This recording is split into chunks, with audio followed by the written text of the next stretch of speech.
Welcome to the Banker Lamp. Please enjoy the video.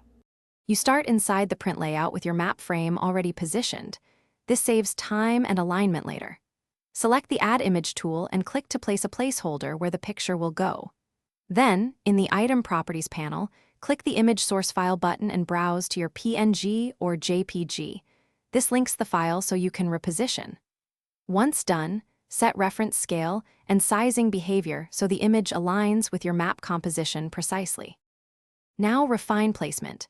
Drag corners for a rough fit, then switch to Item Properties for exact X, Y, width, and height values if accuracy matters. Make sure the lock ratio option is on to prevent stretching.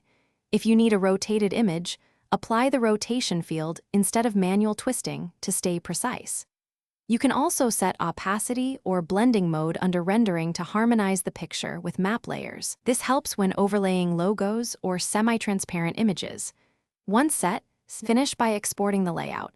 Choose PNG, PDF, or JPEG, and confirm the DPI and export area match your needs so the picture remains crisp. Make sure to embed the image for sharing or use relative paths inside the project folder to prevent broken links when moving files.